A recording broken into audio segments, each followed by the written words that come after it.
Hello guys, today I am going to start differentiation, which is very common question, common chapters in the class 12th. अब देखिए differentiation बहुत important chapter है class 12 के लिए, इसका आना अत्यंत आवश्यक है। और ये डिफरेंशिएशन कोई बच्चा कॉमर्स का हो या मैथ्स का हो, जैसे आपको आगे जेई देना है या बीकॉम करना है या सीए फाउंडेशन वगैरह कुछ करना है, तो इन सब में बड़ा कॉमन चैप्टर है और हर जगह आपका इस्तेमाल होगा और हर जगह यूटिलाइज होगा वो, चाहे बीकॉम पास का हो चाहे बीकॉम ऑनर्स का हो, हर क्लास में आपका यूटिलाइजेशन होगा। इसका बेसिक कंसेप्ट समझना बहुत जरूरी है। देखिए डिफरेंशिएशन है क्या, बेसिकली कोई फंक्शन ले लिया हमने y बराबर एफ एक्स, इसको डी बाई डी एक्स से रिप्रेजेंट करते हैं। Then derivative of y with respect to, short में लिखते हैं WRT, with respect to x is a function of variable x और कांस्टेंट फंक्शन। वेरिएबल का भी फंक्शन हो सकता है डिफरेंशिएशन करने के बाद, और वो कांस्टेंट भी आ सकता है। मैं अभी आगे डिस्कस करूंगा आपसे, वो आपको सारा क्लियर हो जाएगा कि कैसे वेरिएबल आएगा फंक्शन में, कैसे कांस्टेंट आएगा। और अल्टरनेटिव नोटेशन ऑफ डेरिवेटिव में भी रिमेंबर है। अब अल्टरनेट डेरिवेटिव क्या है, जैसे डी बाई डी एक्स है, हम डी बाई डी एक्स भी लिख सकते हैं डिफरेंशिएशन करने के बाद। बाई अगर फंक्शन तो बाई वन भी लिख सकते हैं, बाई वन डैश भी लिख सकते हैं, और इसको जो है एफ डैश एक्स भी लिख सकते हैं। इस तरह से हम रिप्रेजेंट करते हैं डेरिवेटिव को। डेरिवेटिव को जनरली, वैसे नॉर्मली आपकी जो एनसीईआरटी बुक है उसमें आपको डी बाई डी एक्स से रिप्रेजेंट किया है, लेकिन बशर्ते फंक्शन एक्स का हो। अगर फंक्शन टी का होगा तो हम d y by d t से करेंगे, फंक्शन जेड का होगा तो हम d y by d z से करेंगे। इस तरह से हम करेंगे रिप्रेजेंटेशन। अब नेक्स्ट हम आगे करते हैं। Now we will discuss the fundamental rules of differentiation. What are the fundamental rules, how will applies in the questions. First rule is differentiation of a constant function is zero. किसी भी constant function का अगर differentiation करेंगे वो हमेशा zero आता है। Suppose मैंने कोई नंबर ले लिया 5, इसका मेरे को डिफरेंशिएशन करना है d y by d x, तो ये क्या देगा, ये जीरो आएगा। केवल कांस्टेंट हो उसका डेरिवेटिव करना हो, चाहे वो माइनस का, सपोज मैंने दे दिया डी वाई डी एक्स और -10, ये भी जीरो देगा, it will also give the zero. ठीक है। नेक्स्ट है let f x be a differential function and let c be a constant, then c f x is also differentiable. तो ऐसे case में देखो ये कह रहा है कि कांस्टेंट को बाहर निकालेंगे और डिफरेंशिएशन करेंगे वेरिएबल का। जैसे मैंने कोई एक एग्जांपल ले लिया, सपोज मैंने कहा कि डिफरेंशिएशन निकालना है मुझे 5x² का। What will do, first of all I will take constant common and differentiating the variable function. This is the concept behind it. Now these are the basic formula which will be used in solving the problems. These are the 11 based formula. You have done the practice the question in 11th class. Now I am revising the things. dy dx of x per power n, n x n minus 1, where x is real number, n is real number. Next thing is on differentiating the function, power of polynomial is always decreases. देखिए मैं example दे रहा हूं, example मैंने दिया, suppose I want to differentiate x per power 4. On differentiating this it will give 4x per power 3. देखिए 1 power reduce हो गया यहाँ पर। अब नेक्स्ट एग्जांपल है, suppose dy dx is equal to 1/√x. This can be written is in this form x per power -1/2. अब देखिए इसमें क्या होगा, by using this formula it will give -1/2 x per power -3/2. देखिए यहाँ पे सम में पावर रिड्यूस हो रही है, यहाँ पे 4 पावर 3 हो गई, यहाँ पे पावर -1/2 थी, यहाँ पे पावर -3/2 हो गई। dy dx थोड़ा सा कंफ्यूज ना हो, dy dx of 1/x, dy dx of 1/x को मैं x पर पावर -1 लिखूंगा, फिर बाय यूजिंग दैट कॉन्सेप्ट ये देगा मेरे को ये। कई बच्चे कई बार क्या करते हैं, इंटीग्रेशन डिफरेंशिएशन मिक्स कर देते हैं, क्योंकि डिफरेंशिएशन इसका इंटीग्रेशन 1/x का log x होता है, तो कई बार स्टूडेंट क्या करते हैं गलती कि इसकी जगह पर log x लिख देते हैं, जो कि गलत है। ठीक है। नेक्स्ट है एक्सपोनेंशियल फंक्शन। एक्सपोनेंशियल फंक्शन का डिफरेंशिएशन एक्सपोनेंशियल फंक्शन होता है डी बाई डी एक्स ए पे पावर एक्स, ये भी एक एक्सपोनेंशियल फंक्शन है, ए पे पावर एक्स लॉग ए होता है इसका डिफरेंशिएशन। लेकिन ध्यान रखना कि कभी भी डिफरेंशिएशन इंटीग्रेशन में लॉग का बेस ई होना कंपलसरी है। अगर लॉग का बेस ई नहीं है तो first you have to convert that base by using the log property and make it the differentiation. अब नेक्स्ट है d by d x of ln x। ln x ही रिप्रेजेंट करता है, it is a natural log, log ऐसा log जिसकी base e हो। ये अगर ऐसा लिखा हुआ है कहीं पर, it means it is a ln x। Otherwise he will represent the base. Suppose ये है तो इसमें बेस उसने रिप्रेजेंट किया है, लेकिन अगर ऐसा लिखा है इट इज अंडरस्टैंडेबल कि base of the log will be e, this is the natural log. तो differentiation of this ln mod x is equal to 1 upon x और differentiation of log mod x base a is equal to this. How I will convert this? Suppose log a mod x is given to you. I will convert in the base form on multiplying the number y. एक बार हम value में ले लेंगे e को, एक बार हम base में ले लेंगे तो ये नंबर आ जाएगा ये। अब नाउ मैंने जैसे कि अभी फंडामेंटल रूल्स बताए थे कि डिफरेंशिएशन करना है इसका, तो जो कांस्टेंट नंबर है उसको हम बाहर ले लेते हैं। इसमें कांस्टेंट नंबर ये है तो इसको बाहर लिया और dy dx हमने किया इसका, और इसका dy dx क्या आया कि इसका dy dx देखो ऊपर वाला फॉर्मूला देखेंगे तो 1/x आया, तो इसका फाइनल आंसर क्या आया, इसका फाइनल आंसर और फाइनल फॉर्मूला भी कह सकते हैं, ये इसका फाइनल फॉर्मूला ये आया। नेक्स्ट है derivative of trigonometric function. Earlier I have discussed the derivative of polynomial function and exponential function. अब देखिए ये है dy dx of sin x cos x होता है, dy dx of cos x minus sin x होता है, dy dx of sec square tan x sec square x होता है, dy dx of cot x minus cosecant square x होता है, sec x का sec x tan x होता है और cosec x का minus cosec x cot x होता है। ये सारे हमने 11th क्लास में by using the first principle से हमने इसका डेरिवेशन किया था। फर्स्ट प्रिंसिपल हमने 11th में पढ़ा था, वहां से डेरिवेशन इसका किया था।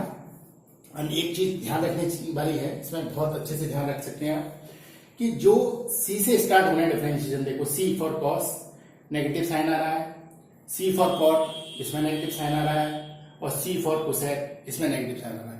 यानी जो ट्रिग्नोमेट्रिक फंक्शन में डिफरेंशिएशन जो सी से स्टार्ट होते हैं उनके सामने नेगेटिव साइन आता है। You have to remember this thing. देखिए next derivative of inverse trigonometric function, मैंने इससे पहले आपको डिफाइन किया था डेरिवेटिव ऑफ ट्रिग्नोमेट्रिक फंक्शन। अब देखो ये इनवर्स ट्रिग्नोमेट्रिक 12th का टॉपिक है, 12th में हम कर सकते हैं इसको, लेकिन फॉर्मूला डिफरेंशिएशन में यूज होना है। You have to remember this formula, dy dx of sin inverse x is equal to 1 upon √1 minus x square. ये फॉर्मूला भी हमने 11th क्लास में by using first principle derive किए हुए हैं। सेम कंसेप्ट है जो हमने ट्रिग्नोमेट्री में पढ़ा है, लेकिन यहाँ पे value will be different and sign will be same. देखो कॉस में यहाँ पे भी माइनस आ रहा है, कॉट में माइनस आ रहा है और कोसेक में माइनस आ रहा है, लेकिन डिफरेंशिएशन में जो किया था, जो हमारे ट्रिग्नोमेट्री में किया था, उसमें वैल्यू डिफरेंट थी। बस ये याद रखना है कि साइन इनवर्स x का 1 अपॉन √1 माइनस x स्क्वायर होता है, ऐसे ही कॉस का ये होता है माइनस साइन के साथ, टेन का ये होता है और कॉट का माइनस साइन के साथ, सेक का ये और कोसेक का माइनस साइन के साथ। इस तरह से 6 फॉर्मूला है। मैंने आपको अभी तक 17 फॉर्मूला दे दिए हैं। एक तो 5 फॉर्मूला मैंने दिए थे पॉलिनोमियल और एक्सपोनेंशियल पे बेस्ड, 5 फॉर्मूला थे, 6 फॉर्मूला मैंने आपको दिखाए थे डेरिवेटिव ऑफ ट्रिग्नोमेट्रिक फंक्शन के बेस पर, और 6 फॉर्मूला मैंने आपको इनवर्स ट्रिग्नोमेट्रिक फंक्शन के बेस पर दिखाए रखे हैं। अब नेक्स्ट मैं आपको डिफरेंशिएशन का और कंसेप्ट डिस्कस करने जा रहा हूँ। Now please look at the next concepts of differentiation. Theorems on derivative. If fx and gx are differentiable function, then several connected functions can be separated out. अब जैसे इसमें फॉर्मूला एक थ्योरम है ये dy dx, इसमें कई सारे function है, वो प्लस माइनस से कनेक्टेड है, तो हमको सेपरेटली लिख सकते हैं। जैसे हमने लिख दिया इसको fx प्लस माइनस gx था, मैंने लिख दिया differentiation of f differentiation of gx। अगर मेरे पास और भी थर्ड फंक्शन होता या फोर्थ फंक्शन होता तो उसको भी प्लस माइनस से लिख सकता था, एच एक्स होता, फाइव एक्स होता। जैसे मैंने कुछ एग्जांपल दिए हैं, वहां से आपको क्लियरली कंसेप्ट होगा। अब देखिए ये मैं इसको सेपरेटली लिखूंगा तो मैं लिख सकता हूं इसको ये, और देखो इसको मैं लिख सकता हूं ये, और मैं इसको लिख सकता हूं ये। It is the concept. अब डिफरेंशिएशन आपको मालूम है, मैंने सारे फॉर्मूला डिस्क्राइब किए हैं, 11th में हमने किया ही है। एक्स स्क्वायर का डिफरेंशिएशन क्या होगा, 2x होगा। साइन एक्स का क्या होता है, कॉस एक्स होता है, और माइनस एक्स पे पावर -1 का क्या होगा, -1 एक्स पे पावर -2 होगा। This is the differentiation of the given function. Next example है, इसको कैसे लिखेंगे, dy dx ऑफ 3 पे power x plus dy dx of x cube plus, अब देखो ये 3 पे पावर क्यू में चाहूं तो 27 लिख सकता हूं, 3 पे पावर क्यू को 27 लिख सकता हूं, और 27 को कांस्टेंट का डिफरेंशिएशन मैंने क्या कराया था अभी, 0 होता है, तो इसका आंसर क्या आएगा, ये आ जाएगा देखो 3 पे पावर x का 3 पे power x into log 3 plus ये 3x स्क्वायर प्लस कांस्टेंट का 0 होता है, ये इसका आंसर है। अब नेक्स्ट क्वेश्चन इसने दे रखा है, एग्जाम्पल है dy dx equal to this. अब यहाँ देखो इसमें बेस जो है इसका 3 है, यानी बेस इसमें e नहीं है, नेचुरल लॉग नहीं है। तो before doing the differentiation first we will convert the given base into base e so that I will apply the formula. देखो आप देखो इसको मैं कैसे लिखूंगा। फर्स्ट ऑफ ऑल मैंने सेपरेट कर लिया, इसके बाद dy dx 3 log x base e है इसमें, plus dy dx 2 tan x। अब यहां से देखिए मैंने एक कंसेप्ट बताया था फंडामेंटल थ्योरम में, अगर c और fx फंक्शन के कोई कांस्टेंट प्रोडक्ट के साथ है तो डिफरेंशिएशन करने से पहले कांस्टेंट को बाहर निकालते हैं, ठीक है। देखो अब इसको मैं चेंज कर लेता हूं बेस, ये हो जाएगा 3e और ये हो जाएगा e और ये x, ये इस तरह से चेंज हो गया। और ये dy dx हमने लिख दिया इसको ऐसे कैसा, प्लस इसमें से कॉमन ले लिया dy dx, तो ये log x हो गया और प्लस 2 कॉमन ले लिया डिफरेंशिएशन में, तो ये क्या हो गया tan x हो गया। अब हम इनका डिफरेंशिएशन करते हैं, ये कांस्टेंट है मैंने बाहर निकाल लिया इसको, तो log e बेस 3 इसका हो जाएगा 1/x plus 3 into 1/x, log x से क्या होता है 1/x और प्लस 2 tan x का क्या होगा 2 sec square x। This is the final answer. Now please look at the next tool, that is the product tool, which is very important tools. अब देखो how will simplify it. There are 2 function are given to you. देखो किस तरह से apply करते हैं। First function का differentiation किया, सेकंड फंक्शन ऐसे कैसे छोड़ा, मतलब जिस फंक्शन पर चाह रहे हैं उसका डिफरेंशिएशन करो, दूसरे वाले को ऐसे छोड़ते रहेंगे। जैसे dy dx of fx into gx, और इसमें कराया हमने सेकंड का, इसमें फर्स्ट का डिफरेंशिएशन किया था, सेकंड ऐसे छोड़ा, इसमें सेकंड का डिफरेंशिएशन किया, फर्स्ट ऐसे छोड़ा, ठीक है। तो ये इस तरह से अप्लाई करना है रूल। अब यहाँ पे करेंगे, देखो first function dy dx of first function, second function as it is, plus first function as it is differentiation of second.